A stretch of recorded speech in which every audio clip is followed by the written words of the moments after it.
Audit of banks. Welcome to the revision. Okay. Oh. Ah. वही साले के banking sector economy की backbone है, तो ऑब्वियसली अगर बैंकिंग सेक्टर फेल हो गया तो पूरा नेशन फेल हो सकता है. And we have witnessed all. US में 2008 के जो क्राइसिस हुए थे, तो उसके अंदर bank of America, AIG, American insurance general, तो ये सब बैंकरप्ट होने के कगार पे आ गए थे. तो यूएस के रिजर्व बैंक, फेडरल रिजर्व को आना पड़ा, तब जाके पूरा America as a country survive कर पाया. राइट. सो ऐसे दब के हलगर्जी नहीं चल सकती है, सो दैट इज इग्नोरेंस नहीं चलेगा. सो दो टाइप से अपन बैंक को कंट्रोल कर सकते हैं. कैसे कि तुमको इंटरनल कंट्रोल अच्छा करना पड़ेगा और बैंक के ऑडिट्स स्ट्रॉन्ग करने पड़ेंगे. तो फिर बैंक स्ट्रॉन्ग रहेगा तो इकोनॉमी टिकी रहेगी. बैंक के बेसिकली दो फंक्शंस होते हैं, accepting the deposit and granting the loans. Different banks हैं, पर इन पूरे बैंक्स को एक बैंक कंट्रोल करती है, reserve bank of India. Reserve bank का मेन फीचर्स क्या है कि दैट रेगुलेटर, बैंकों की बैंक है, सेंट्रल बैंक है. ये बैंक भी और एनबीएफसी दोनों को भी कंट्रोल करती है. एनबीएफसी के लिए कौन सा सेक्शन लगता है? कारो 2020 में पढ़े वाले हैं. Very good. सेक्शन 45 IA, उसका लाइसेंस देख के अपने को देना पड़ता, कारों में पड़े वाले हैं. The monetary and credit policy keeping, तो ये सब काम आरबीआई करेगी. तो मेन इसके फंक्शन का इश्यूएंस ऑफ करेंसी, जो रिसेंट करेंसी सीबीडीसी आई वो भी, या मिंटिंग, जो नॉर्मल फिजिकल करेंसी होती है फिएट करेंसी, उसको मिंटिंग का काम भी यही करेगी. Regulation of currency issues, central और स्टेट गवर्नमेंट की बैंक है, ये सब चीजों के एक्टिविटीज को कंट्रोल करेगी. ये सब काम आरबीआई के हैं. तो ब्रांच ऑफिसेस जनरली बैंकिंग करती है, बैक ऑफिसेस बाकी सब चीजें संभालती है. Applicable laws to the banks. Applicable laws, तो एप्लीकेबल लॉज अपन ने देखे थे कि बैंकिंग रेगुलेशन एक्ट के साथ अपने को सरफेसाई एक्ट, कंपनीज एक्ट, फिर तुमको मनी लॉन्ड्रिंग, फेरा, फेमा, मनी लॉन्ड्रिंग, ये सब चीजों को भी बैंक को मद्देनजर रखते हुए फॉलो करना है AFRF के अंदर. तो बैंकिंग बेसिकली तीन पार्ट की होंगी, non computerise, partially computerise and fully control. Non computerise मतलब जहां पे सब फिजिकली होता है, कस्टमर आना जाना वगैरह. आज के तारीख में फुल्ली कंप्यूटराइज हो चुकी है. डिपॉजिटेशन भी होता है क्या? विड्रॉवल, पासबुक, सब कुछ ऑनलाइन हो सकता है. बैंकिंग ऑनलाइन हो सकती है और मशीन के थ्रू सब कुछ होता है, सब ऑटोमाइजेशन हो चुका है. चेक डिपॉजिट भी आ गया, पर चेक डिपॉजिट ही क्यों करना है जब आरटीजीएस एनईएफटी सब कर सकते. Okay. Customer can access their information oblique data on real time basis. हाँ, तो आज की तारीख में तुम ऑनलाइन मोबाइल ऐप ओपन करके बैंक बैलेंस, ट्रांजैक्शन सब कुछ चेक कर सकते हो. तो ये सब तुमको चेक करना है कि प्रॉपर ऑप्टिमली मेंटेन होना चाहिए, नहीं तो आधार का जैसा डेटा लीक हुआ है, किसके पास गया था? जियो और बाकी टेलीकॉम इंडस्ट्री के पास अपना आधार का डेटा दिया था, वो फिंगरप्रिंट से अपने को इशू कर रहे थे, पर उनको कैसे पता कि ये फिंगरप्रिंट किसका है? उन्होंने आधार का डेटा कॉपी किया था. सो ऑब्वियसली ऐसा डेटा, अगर बैंक का डेटा किसी के पास कॉपी पेस्ट हो गया तो खत्म, पूरा इंडिया कंगाल. वन नाइट नहीं, 1 घंटे में. It is done through. तो इंटरनल कंट्रोल स्ट्रॉन्ग करो और बैंक ऑडिट्स अच्छे से करो, और ऑडिट करते समय आरबीआई की गाइडलाइंस के हिसाब से करना चाहिए. बैंक ऑडिट अप्रोच, तो तुमको क्या क्या चेक करना है? Nature of level of operation, कि तुमको कौन सा ऑडिट करना है. जैसा बैंक के ऑडिट करने के लिए इंटरनल ऑडिट होता है, कॉन्करेंट ऑडिट होता है, स्टैट ऑडिट होता है, आरबीआई की तरफ से ऑडिट होता है. तो बहुत तरीके के ऑडिट होते हैं, तुमको कौन सा करने का है. नेचर ऑफ एडवर्स फीचर्स, तो बैंक में कुछ गलत हो रहा है तो कैसा. मैंने एक एग्जांपल दिया था, मुद्रा फाइनेंस. मुद्रा फाइनेंस का मेन काम क्या था? छोटे बिजनेसेस को लोन देना, 1 से 10 लाख रुपए तक का. तो माइक्रो लेवल बिजनेसेस, और इसकी गारंटी कौन देगा? Central government. अगर ये बैड डेट में कन्वर्ट हुआ, एनपीए हुआ, गवर्नमेंट पैसा देगी. ठीक है, तो ये क्या था. वैसे ही आज के तारीख में एक न्यू स्कीम है, स्टैंड अप इंडिया. ठीक है, मतलब स्टैंड अप कॉमेडी नहीं करनी है, स्टैंड अप इंडिया एक नाम का स्कीम है, जिसमें 10 लाख से 1 करोड़ का फाइनेंस सेंट्रल गवर्नमेंट दे रही है विद देयर गारंटी, मतलब अगर तुम लोन डुबाएंगे तो गवर्नमेंट पैसा दे देगी। 10 लाख से एक खोखा, एक पेटी, पता नहीं, हाँ एक खोखा, तो उतना पैसा सेंट्रल गवर्नमेंट दे रही है। बट प्रॉब्लम एक ही है, only for women's and SC&T। SC&T schedule caste, हाँ, या विमेन्स को, बॉयज अपने को कुछ नहीं है जिंदगी में, अपने को सिर्फ मेहनत ही करनी है। हाँ okay, level of compliance and audit risk based on inadequacy of और ब्रीच ऑफ इंटरनल कंट्रोल्स, तो ये सब चीजों पे ध्यान रखना है। बैंक शुड हैव, क्या क्या आना चाहिए बैंक के तरफ से, जैसे अपन बाकी ऑडिट में मैनेजमेंट से एक्सपेक्टेशंस रखते हैं, वैसे बैंक से मैं क्या क्या एक्सपेक्टेशंस रखूंगा। Appropriate control to mitigated risk, तो एक प्रॉपर कंट्रोल रखना चाहिए, तो रिस्क को कम होना चाहिए। Segregation of duties back and front end के अंदर तुम डिवाइड करके दो, प्रेजेंटेशन अच्छा करके दो। एक्सेप्शन रिपोर्ट, एक्सेप्शन रिपोर्ट के बारे में क्या बोला था, एटीएम के अंदर कभी विड्रॉ करे और एक्चुअल में कैश नहीं आ गया, ज्यादा पैसा आ गया, तो वो एटीएम में रिकॉर्ड होता है और उसका तुमको प्रॉपर चेकिंग करके लिखना है। फिजिकल सिक्योरिटी, तो प्रॉपर चेक करो कि तुम्हारा जो कैश चेस्ट है जिसमें पैसे हैं, बोला था इंडियन आर्मी की रिटायर्ड ऑफिसर्स, कॉन्टिजेंसी प्लानिंग, अगर कुछ हो गया तो कैसा, तो ये सब बैंक ने प्रोवाइड करना चाहिए। हर इंटरनल कंट्रोल को तुमको WH क्वेश्चंस पूछने हैं कि ये कंट्रोल कैसा, किस तरीके से ऑपरेट करेगा। से फॉर एग्जांपल, ओके, जैसे इंटरनल कंट्रोल कौन परफॉर्म करने वाला है, क्या एविडेंस दे सकता है, कब कौन से फ्रीक्वेंसी में चेकिंग करनी है, जितना चेक कर रहे बराबर है क्या, एविडेंसेस कहाँ पे मिलेंगे, why is this control being perform. इसके लिए मैंने एग्जांपल दिया था तुमको वंडरलॉ का, कि कौन चेक करेगा, कहाँ पे चेक करेगा, ये एश्योरिटी देता है क्या वापस से।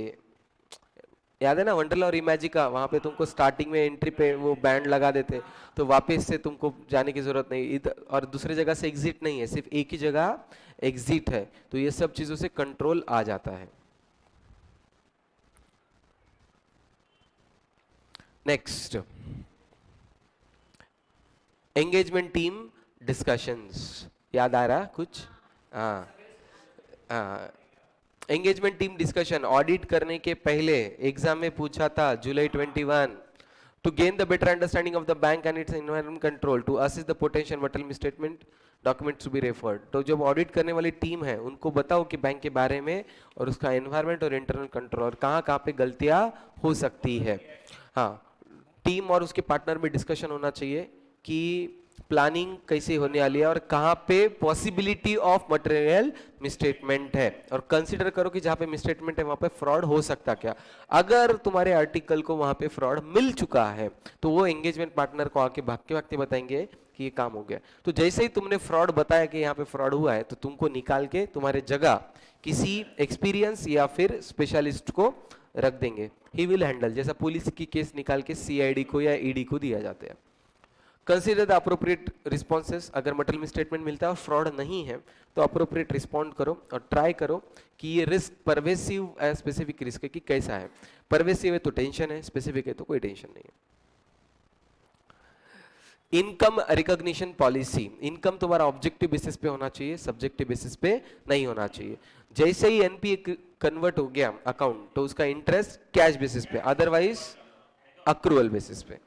फॉर्म एंड कंटेंट, सेक्शन 29 क्या बताएगा, फाइनेंशियल स्टेटमेंट का फॉर्मेट बताएगा, balance sheet and P&L। And section 30 कौन ऑडिटर बन सकता है, एलिजिबिलिटी कौन है, चार्टर्ड अकाउंटेंट और एज पर कंपनीज एक्ट, तो basically CA। Eligibility, qualification, disqualification सब कुछ कंपनीज एक्ट के। अपॉइंटमेंट ऑफ ऑडिटर, ये MCQ में आ सकता है कि कौन किसको अपॉइंट करेगा। बैंकिंग या नेशनलाइज बैंकिंग कंपनी है तो शेयर होल्डर और तुमको RBI का अप्रूवल लगेगा। नेशनलाइज बैंक में BOD और यहाँ पे भी RBI का अप्रूवल लगेगा। बाकी सब केसेस में एक तो C&AG करेगा, नहीं तो बैंक कर देगी। रेम्यूनरेशन सेम कंपनीज एक्ट के हिसाब से। Power companies act. Audit report, audit report में सेम नहीं है 5 चीजें, true and fair, explanation and information जो अपने को मिला वो सेटिस्फैक्टरी है कि नहीं, बैंक ने जो ट्रांजैक्शन किए वो पावर में एक ही नहीं, बैंक में चड्डी में काम करना। हाँ, returns received from branch are adequate and purpose for the audit, other matters, 5 चीजों के ऊपर। सोल प्रोप्राइटर पार्टनरशिप में एक ही काम करते हैं, बैलेंस शीट पेंडल पे ओपिनियन देते। कंपनीज एक्ट में 2 काम करते हैं, इंटरनल फाइनेंशियल कंट्रोल के ऊपर कमेंट करेंगे। Very good. हाँ, प्लस फ्रॉड, तो ठीक है, ये 3 चीजों के ऊपर कंपनीज एक्ट के हिसाब से काम करेंगे। फॉर्मेट ऑफ ऑडिट रिपोर्ट, जो बाकी कोई भी ऑडिट रिपोर्ट में नहीं होता, इसके ऑडिट रिपोर्ट में होता है। क्या है ऑडिट रिपोर्ट में, क्या देना पड़ता? Number of unaudited branches. क्यों अनऑडिटेड?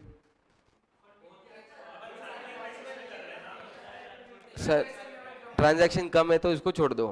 और क्या बोलना? नंबर ऑफ अनऑडिट, क्वांटिफाई करो कि कितना इंटरेस्ट, कितना लोन, कितना डिपॉजिट अनऑडिटेड है।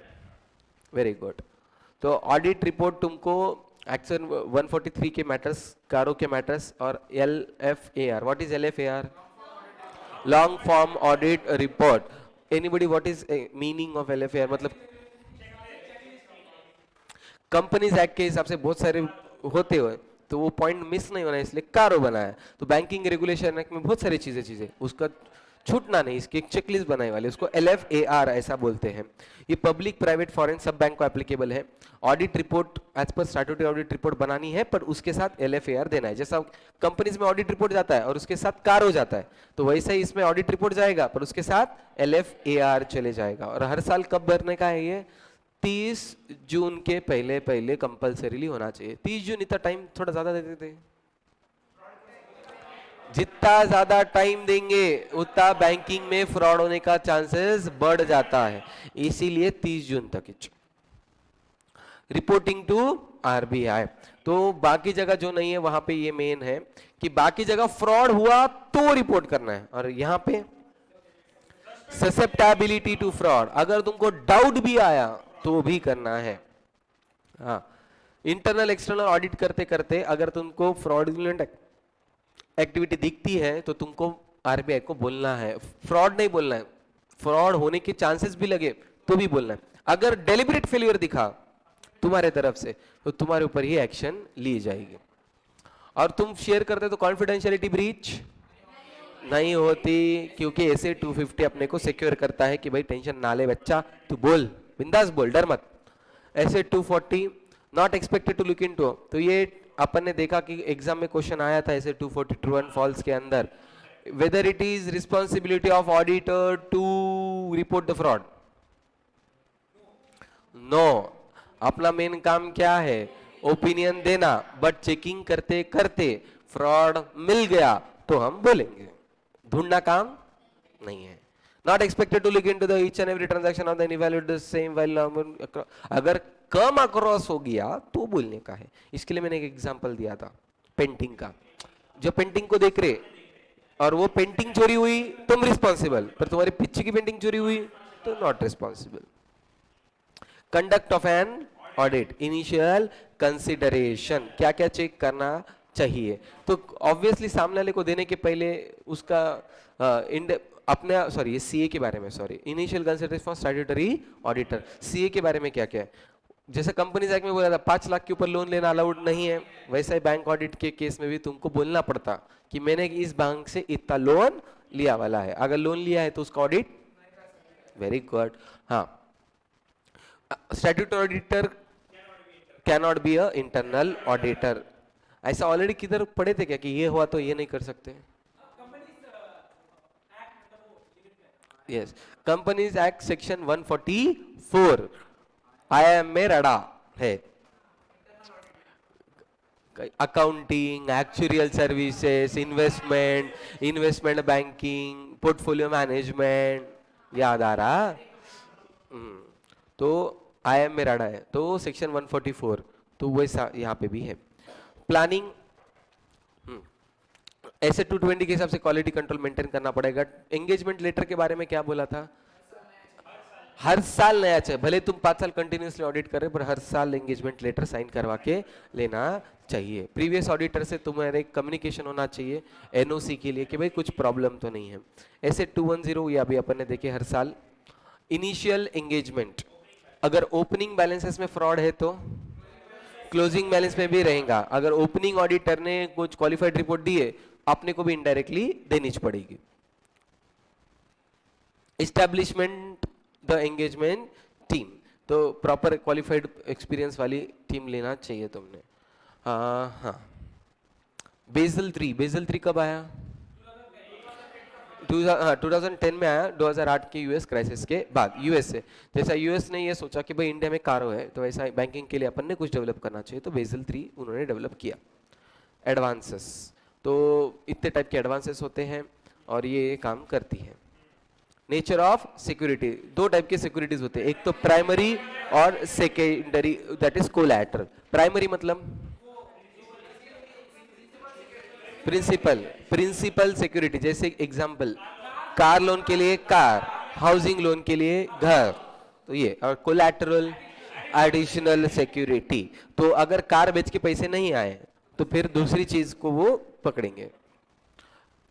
Mode of certain creation of securities, तो अपने 5-6 देखे वाले। पहला मॉर्गेज में 2, registered and equitable. Registered mortgage में क्या होता है? Registered instrument is called mortgage deed, और उसमें हाँ रजिस्ट्रार के ऑफिस में जाके बैंक का नाम उसके ऊपर लिख जाते हैं। और इक्विटेबल में क्या होता है? Mayor hand delivery of title deeds, जो भी ओनरशिप डॉक्यूमेंट है वो बैंक को दिए जाएंगे। हाँ, मॉर्गेज जनरली किसके केस में किया जाता? कार और हाउसिंग जनरली। और प्लेज किसके केस में किया जाता? शेयर्स, गोल्ड, इन सब के केस में। इसमें क्या? इट इन्वॉल्व्स बेलमेंट और delivery of the goods as security. Legal ownership किसके पास रहेगी? प्लेजर के पास रहेंगी। बैंक को क्या मिलता है? पोजेशन, या दैट इज सर्टेन इंटरेस्ट उनको मिल जाता है। बैंक कैन क्रिएट फ्लोटिंग या फिक्स चार्ज जनरली। हाँ, हाइपोथिकेशन किसके केस में होता है? स्टॉक, मूवेबल असेट्स उनके केस में होता है। इसमें ओनरशिप किसके पास है? दोनों बैंक के पास नहीं है। ठीक है, फिर बैंक क्या करती है? Yes, actually good. Equitable charge execution of hypothecation agreement किया जाता है, मूवेबल सिक्योरिटीज दी जाती है। ना बैंक के पास ओनरशिप है ना पोजीशन है। Borrower holds a physical position as an agent and trustee, और फिजिकली स्टॉक स्टेटमेंट देता रहेगा और जो भी पैसा आएगा बैंक में भरेगा, तो बैंक उसमें से इंटरेस्ट कट करके ले लेगी। ड्रॉइंग पावर के लिए स्टॉक स्टेटमेंट आना जरूरी है। असाइनमेंट, असाइनमेंट कॉन्सेप्ट बोलो पहले तो।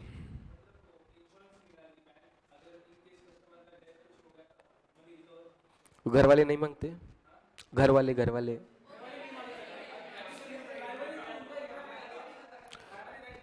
तो बैंक क्या करती है? जिसने भी लोन लिया उसके नाम का लाइफ इंश्योरेंस निकाल लेते हैं। गलती से वो खचक बुचक गया तो फिर उसके पैसे बैंक को मिलते, फैमिली मेंबर नहीं मांग सकते हैं। तो what is assignment? Assignment is transfer of existing or future debt to or right to property to some another person. और इसके it is other than hypothecation, mortgage and pledge, इन तीनों से अलग अलग है।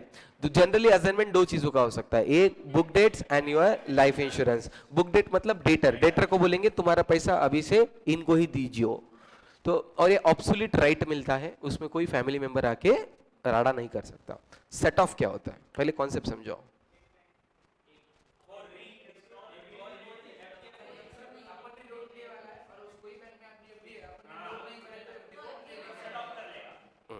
अगर एक बैंक में लोन लिया और उसी बैंक में एफडी है तो debit and credit accounts set of हो सकते। सेम बैंक सेम ब्रांच रहा तो set of, same bank other branches हो सकता है। डिफरेंट बैंक पर उसके लिए एक ही कंडीशन है कि अकाउंट का ओनर एंड कैपेसिटी सेम हो। अगर एक जगह लोन लिया है मैंने सिंगल नाम पे और मेरी एफडी है जॉइंट नाम से, तो इसलिए अपन गेम करने का, इसलिए अपन क्या करने का, जॉइंट एफडी ओपन करने का। टाइम बार डेट के लिए यूज कर सकते क्या? यस। लीन, लीन क्या है? लीगल ओनरशिप और legal charge, legal charge with the consent of the owner which gives the lender a legal right to seize or disposable or liquidate under the lien। अगर तुमने कुछ लफड़ा करे तो वो बेचने का अलाउड है, पर तुमने खुद के स्वेच्छा से उसको वो चीज दी है। आउट ऑफ ऑर्डर, ये भी आया था 3 मार्क 4 मार्क के लिए आया ना। तो पहले तो हाँ केस स्टडी आई थी 4 मार्क के लिए, कौन सा टाइम अब भी देखे ना। जैन 21 में आया था आउट ऑफ ऑर्डर का। तो आउट ऑफ ऑर्डर मतलब सबसे पहले तो आउट ऑफ ऑर्डर समझाओ क्या है, कौन सा।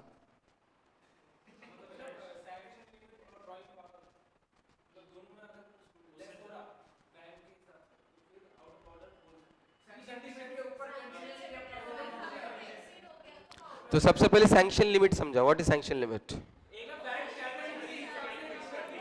क्रेडिट वर्दीनेस या रिपेइंग कैपेसिटी के हिसाब से बैंक तुम्हारी सैंक्शन लिमिट लगाती है। ड्राइंग पावर एक स्टॉक का परसेंटेज लेती है कि उसको ड्राइंग पावर बोलते हैं, और ड्राइंग पावर चेंज हो सकता कि नहीं। और सैंक्शन लिमिट कांस्टेंट रहेगा, ड्राइंग पावर कम ज्यादा हो सकता है। बट अगर तुम्हारा loan outstanding amount drawing power या सैंक्शन लिमिट से एक्सीड होता है तो आउट ऑफ ऑर्डर हो जाता है। तो कंटिन्यूअसली होना चाहिए तो आउट ऑफ ऑर्डर, या दूसरे दिन 90 डेज कोई क्रेडिट ही नहीं आया, या फिर क्रेडिट आया इंटरेस्ट अमाउंट कवर नहीं हो रहा, तो फिर उसको आउट ऑफ ऑर्डर बोलते हैं। ओवरड्यू, अगर ड्यू डेट पे पेमेंट टाइम नहीं हुआ तो वो ओवरड्यू हो जाता। NPA non performing asset ceases to generate the income, तो आउट ऑफ ऑर्डर होता है। एक तो आउट ऑफ ऑर्डर रहा 90 डेज के लिए तो फिर वो एनपीए, या फिर बिल ओवरड्यू हो गया 90 डेज के लिए, या फिर तुमने इंस्टॉलमेंट्स 3 महीने के नहीं दिए, 3 इंस्टॉलमेंट यू मिस, तो फिर एनपीए हो जाता है। क्लासिफिकेशन ऑफ एनपीए, बहुत अमीर इंसान है, नेटवर्दी है, तो उसका एनपीए कर सकते क्या अपन। कर सकते हैं, उसकी प्रॉपर्टी को, अंबानी को भी एनपीए कर सकते हैं। यस हाँ, अगर सपोज अंबानी के 10 अकाउंट है, एक अकाउंट हो गया, सबके सब होते हैं। The NPA is borrower not facility wise. Category of NPS, NPS का अलग अलग कैटेगरीज है। जब तक सब कुछ पेमेंट हो रहा, 3 इंस्टॉलमेंट मिस हो गए, सब स्टैंडर्ड में कितने सर, एक साथ। उसके बाद जाता डाउटफुल में D1 D2 D3, D1 में, D2 में, D3 में, और उसके बाद प्रोविजन बोलो, सेक्योर्ड लोन है, secured part of the loan. Suppose 10 crore में से 8 करोड़ सिक्योर्ड है, 2 करोड़ अनसिक्योर्ड है, तो सेक्योर्ड पार्ट का कितना परसेंट सब स्टैंडर्ड के टाइम, कितना प्रोविजन, 15%, D1 के टाइम 25, D2 बाद में 100, और अनसिक्योर्ड पार्ट है तो फर्स्ट ईयर में 25 और फिर डायरेक्ट 100 चल जाएगा। ये accounts regularise near the balance sheet date, deemed NPA, very good. अगर तुम साल भर कुछ नहीं कर रहे और एंड में दे रहे तो फिर भले ही रेगुलर हो गया तो भी अपन डीम्ड एनपीए करेंगे, क्योंकि उसकी मैनेजर के साथ सेटिंग है। तो बैलेंस डेट के आसपास एक तो सिंगल क्रेडिट या बहुत सारे क्रेडिट मार के रेगुलराइज कर दिया तो उसको अपन डीम्ड एनपीए करेंगे। अगर सेंट्रल गवर्नमेंट गारंटी लोन है तो प्रिंसिपल अमाउंट के लिए स्टैंडर्ड रहेगा और इंटरेस्ट के लिए एनपीए रहेगा। इंटरेस्ट रिकॉग्नाइज नहीं करेंगे बट तुम्हारा प्रिंसिपल अमाउंट मिल जाए। एडवांसेस अंडर कंसोर्टियम, हाँ बोलो, 2 टाइप का कंसोर्टियम अरेंजमेंट, मतलब ग्रुप में। अगर बैंक ग्रुप करके लोन दे रही है, कोई उसमें लीड बैंकिंग नहीं है, तो अगर सामने वाला रिपेमेंट दे रहा है तो ओके, रिपेमेंट नहीं दे रहा है तो NPA classification and drawing power every bank अपने अपने हिसाब से करेंगे। पर अगर लीड बैंक आ रही है और लीड बैंक ये सब करके दे रही है तो फिर हाँ, तो फिर लीड बैंक ड्राइंग पावर निकालेगी और परसेंटेज वाइज प्रोपोर्शन में निकाल के दे देगी।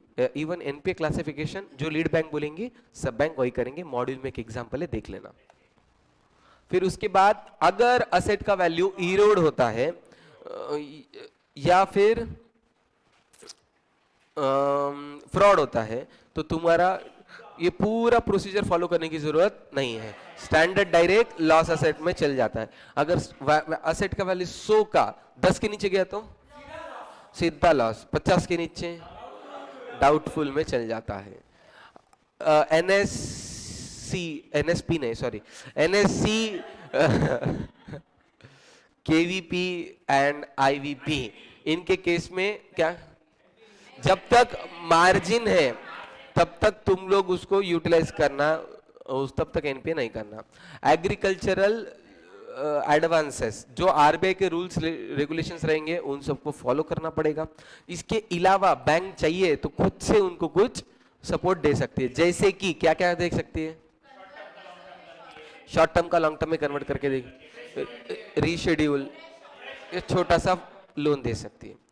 एडवांसेस टू द स्टाफ, अगर उसकी सैलरी एडवांस ली है तो एज ए एम्प्लॉयर होगा, बट वो हाउसिंग लोन कार लोन लेने आया तो एज ए बैंकर के जैसा करेंगे। बट एम्प्लॉइज के केस में एक अलग सी खासियत बात है,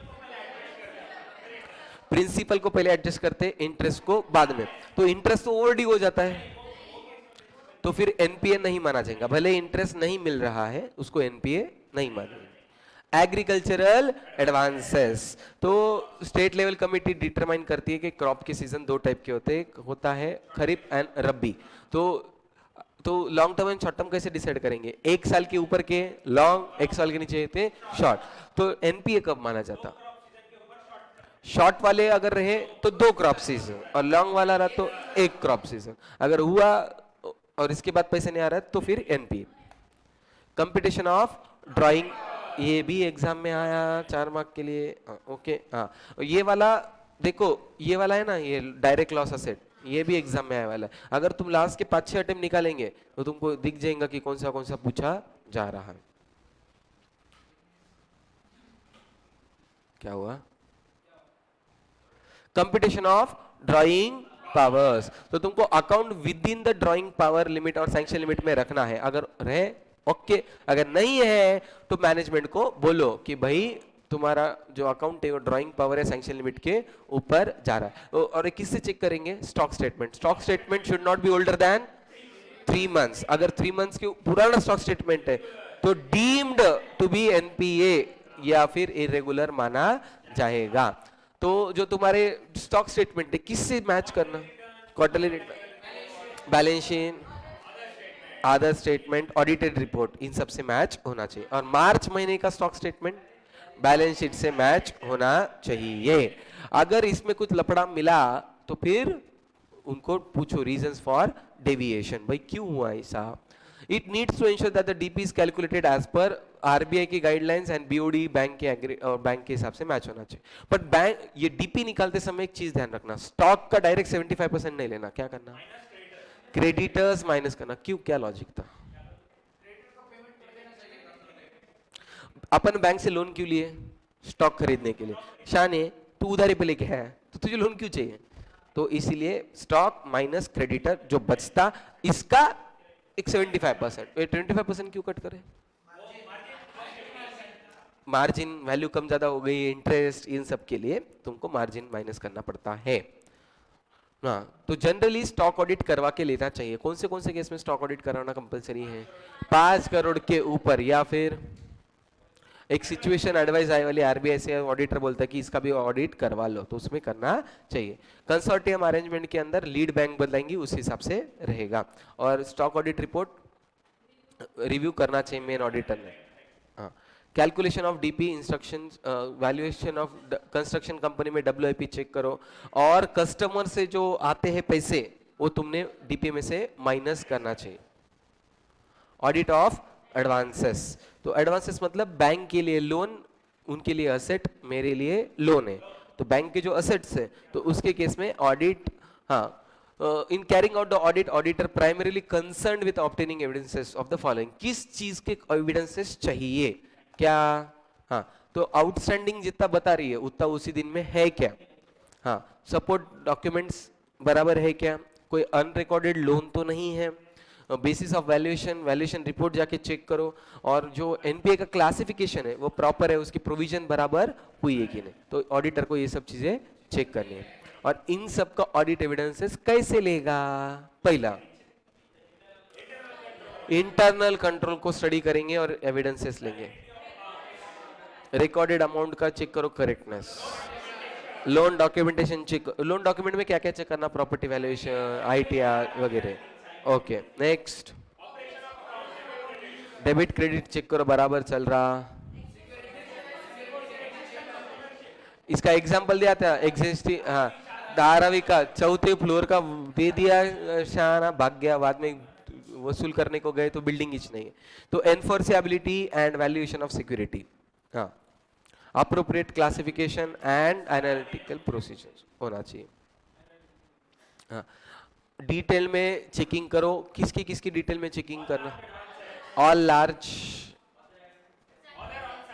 other on sampling basis, problem वाले अकाउंट्स, और ड्यूरिंग द ईयर जिनको दिया है। देखो 4 लोगों को कंपलसरी करना है, बड़े, ड्यूरिंग द ईयर, एडवर्स और एक सैंपल बेसिस पे, तो उनको करना ही चाहिए। Evaluation of IC over advances, तो इंटरनल कंट्रोल को किस तरीके से चेक करना है, सब ऑलमोस्ट रिपीटेड पॉइंट है, पर जनरली सामने वाले कस्टमर को जिसको लोन दे रहे उसका क्रेडिट वर्दीनेस चेक करो। डॉक्यूमेंट कब आना चाहिए, लोन मिलने के पहले, याद आ रहा क्या? थर्ड वो बोला 3 ITR तो मेला देता ना सर, स्टूडेंट के पप्पा दे दिए, क्या बोलना। हाँ कंप्लायंस विद द टर्म्स, क्या लोन का अमाउंट क्या होना चाहिए,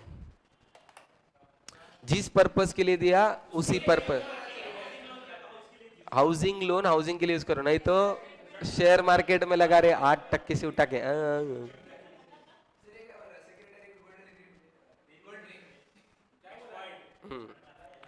ओके, प्रॉपर मार्जिन कैलकुलेट होनी चाहिए, मार्जिन मतलब तो अगर 1 करोड़ का असेट है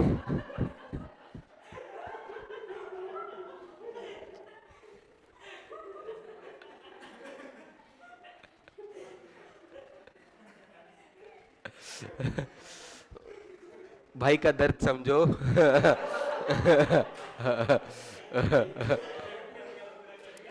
हाँ हाँ, सो 1 करोड़ का अगर असेट है तो जनरली 75 लाख 70 लाख का ही लोन मिलता है, पूरा लोन नहीं मिलता है।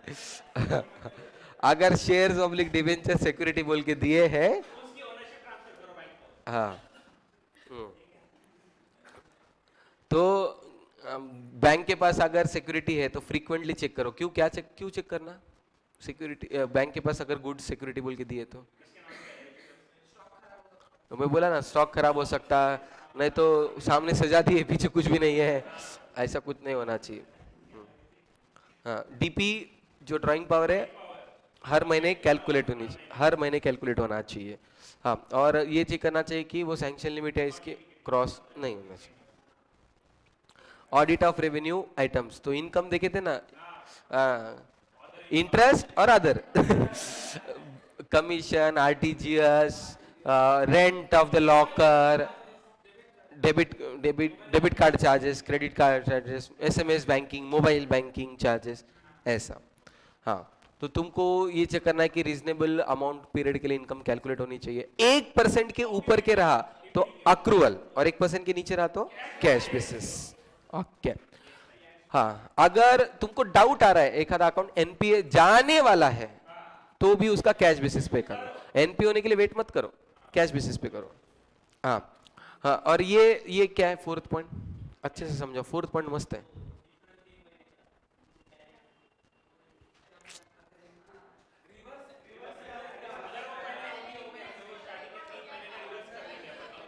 जब तक अकाउंट स्टैंडर्ड है तब तक अक्रूवल, एनपी होने के बाद कैश, बट प्रॉब्लम इसकी स्टैंडर्ड से एनपी होने को 3 इंस्टॉलमेंट लगते, तो उस टाइम पीरियड का अपने लिए लिया रहेगा तो उसको रिवर्स बाबू मोशा है, हाँ रिवर्स कर देना चाहिए। और गवर्नमेंट गारंटी के केस में भी रिवर्स कर देना, क्योंकि गवर्नमेंट गारंटी इंटरेस्ट की नहीं देती। हाँ आईवीपी इनके केस में भी जितना मार्जिन है तब तक स्टैंडर्ड ही रहने देने का। अगर बिल डिस्काउंट किया और 2 साल में जा रहा है तो प्रीपेड एंड पोस्टपेड जो इनकम जो है 2 सालों में डिवाइड करो। हाँ डिस्काउंट के बारे में क्या बोला था, ये नेट ऑफ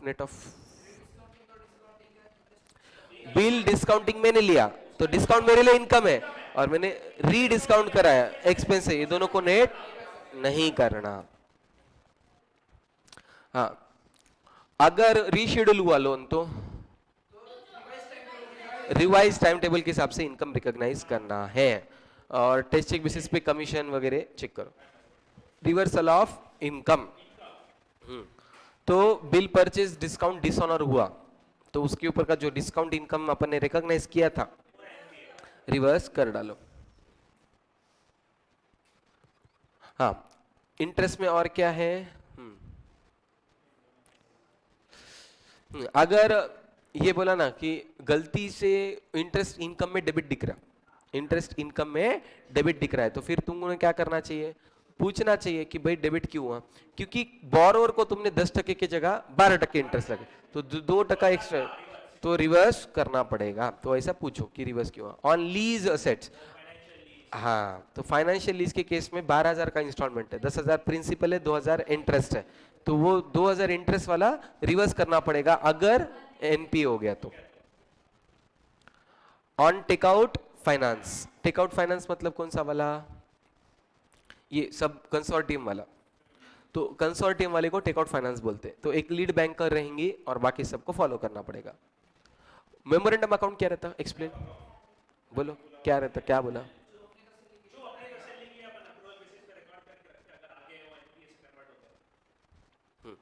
तो जब भी एनपी होगा, इंटरेस्ट इनकम अपन एक्रूअल बेसिस पे तो कर नहीं सकते, कैश बेसिस पे कर, तो किधर ना किधर रिकॉर्ड तो रखना पड़ेगा। तो किधर रखेंगे? मेमोरेंडम। पर मेमोरेंडम अकाउंट में है मतलब मिलेगा नहीं ऐसा नहीं है, अगर उसकी लॉटरी लग गई तो फिर अपन इंटरेस्ट के साथ मांगेंगे, पर अदरवाइज जनरली नहीं मांगते। बट फिर भी ख्याली इनको मेरा इतना होता था, एग्जाम्पल दिया था ना मम्मी लोग अपने हूर और ऐसा। हाँ, एक रेन इंडस्ट्रीज नाम का एक शेयर था, रेन इंडस्ट्रीज नाम कंपनी का नाम है, रेन इंडस्ट्रीज, ठीक है। तो चाइना से एक प्रोडक्ट आता था इंडिया में, तो वो चाइना कंपनी का बैन हो गया, तो वर्ल्ड इंडिया से मांगने शुरू हो गई, तो रेन इंडस्ट्रीज वही प्रोडक्ट बनाती थी, ठीक है। तो 30 रुपए का जब शेयर था, वो 30 रुपए, कितना? 30। तब ऐसा आया था, किसी ने तो बोला था कि खरीदो बोल के, और जितना पैसा लगाओ। बोला ऐसा चीजों पे भरोसा नहीं रखना है, क्या करना, 1.5-2 महीने में 30 रुपए का शेयर 400 रुपए चला गया, ऐसा दर्द हुआ, ठीक है। हाँ, तो अभी क्या लगता तब ऐसा, जब 400 रुपए का ना, मेरा फर्स्ट टाइम था शेयर मार्केट का तब, तो मैंने तब कुछ पैसे, और वो भी बोलता क्या हुआ था किस्सा, आईफोन एक्स लॉन्च हुआ था, 10 आईफोन 10 एक्स, तो ठीक है ना, मेरे को थोड़ी खुजली थी कि आईफोन लाइफ में एक बार तो खरीदना बोल के, तो प्री बुक किया था मैंने 2,000 रुपए दे के। तो अतुल सर बोले क्यों आईफोन बीफोन लेते, शेयर मार्केट में पैसा लगाओ, 1 लाख रुपए वेस्ट कर रहे तुम, शेयर मार्केट में पैसा लगाओ, कार का डाउन पेमेंट होता, ठीक है।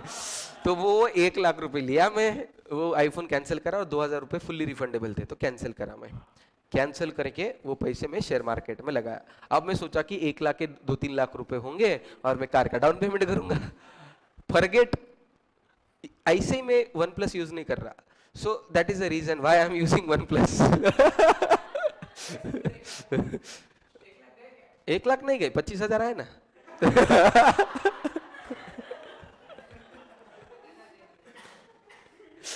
तब मैं जब 1 लाख लगा रहा था ना, तब किसी ने बोला था कि रेन इंडस्ट्रीज में लगाओ, बहुत भारी होता।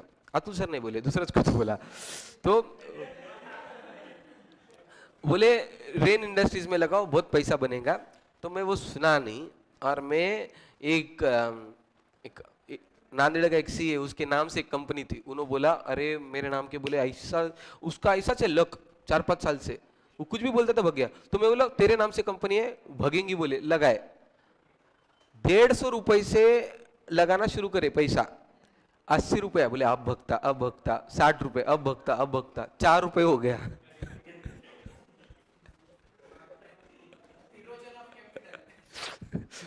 तो मैं बोला ना कि तब ख्याली पुलावा था, क्या ख्याली पुलावा था, अगर वो 1 लाख रेन इंडस्ट्रीज में लगाए रहते, इमेजिन करो 30 रुपए के 400, 1 लाख रुपए लगाने की हिम्मत थी तब, करो कैलकुलेटर पे थोड़ा सा दर्द, वापिस से कैलकुलेट करते, 1 लाख बाय 30 इंटू 400, पूरी गाड़ी आती थी।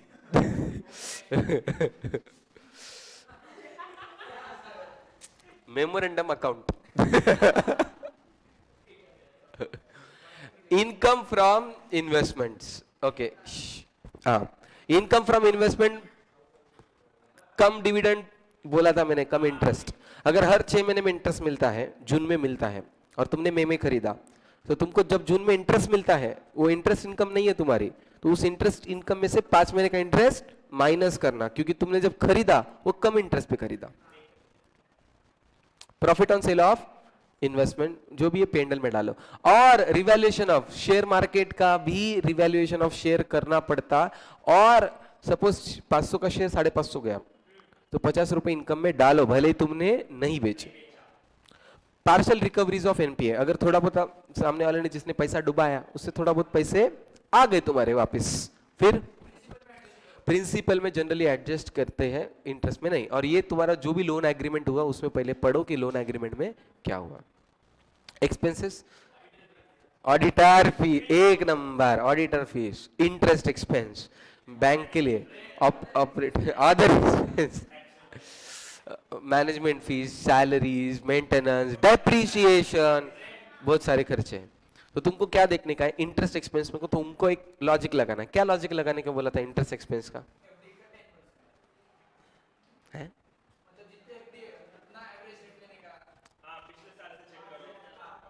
पिछले साल से इंटरेस्ट एक्सपेंस को कंपेयर करो। डिपॉजिट बढ़ गए तो इंटरेस्ट एक्सपेंस बढ़ना, कम हो गए तो कम होना। और दूसरा क्या बोला था, वेटेड एवरेज। तो एफडी की रेट चेक करो, 5 से 7 के बीच में है, तो एफडी का अमाउंट इंटू 6% करके देखो नियरेस्ट अमाउंट आ रही है क्या। अगर आ रही तो ओके, नहीं आ रहा तो लपड़ा है। एक एवरेज रेट निकाल के देखो कौन से अकाउंट का सैंपल बेसिस पे इंटरेस्ट कैलकुलेट। बैंक का इंटरेस्ट निकाला करेक्ट रहता क्या?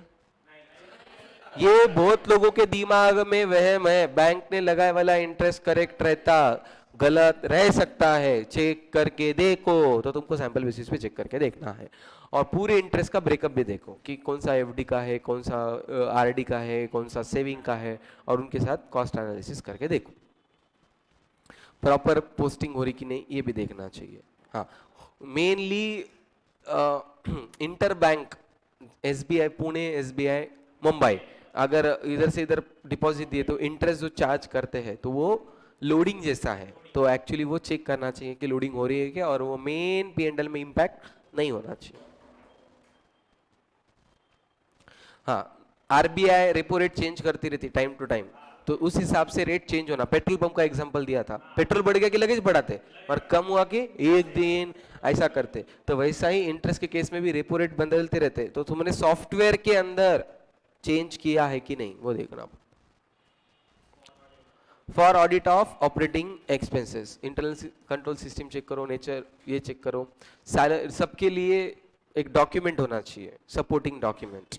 हाँ, तो अगर तुम सैलरी दे रहे तो पे स्लिप होनी चाहिए, डिप्रिसिएशन का कैलकुलेशन, कोई खर्चा करे तो उसका डॉक्यूमेंट कुछ ना कुछ तो होना चाहिए। Audit of provision and contingencies, standard asset का भी प्रोविजन होता है 0.4% से।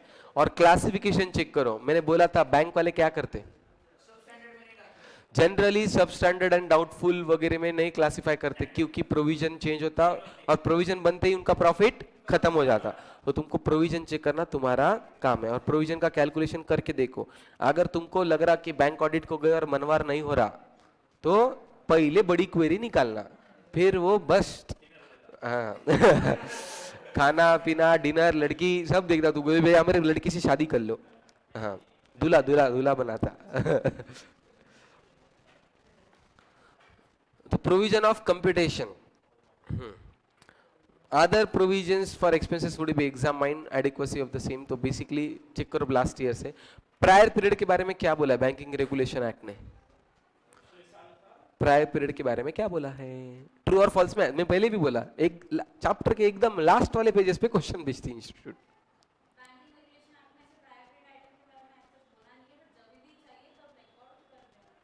हाँ, तो जब भी जो करना है करो, बैंकिंग रेगुलेशन एक्ट उसके बारे में साइलेंट है, ओके। और अभी से एक चीज दिमाग में फिट करो, लास्ट के 2 पेजेस कोई भी चैप्टर के गलती से भी नहीं छोड़ना, ठीक है।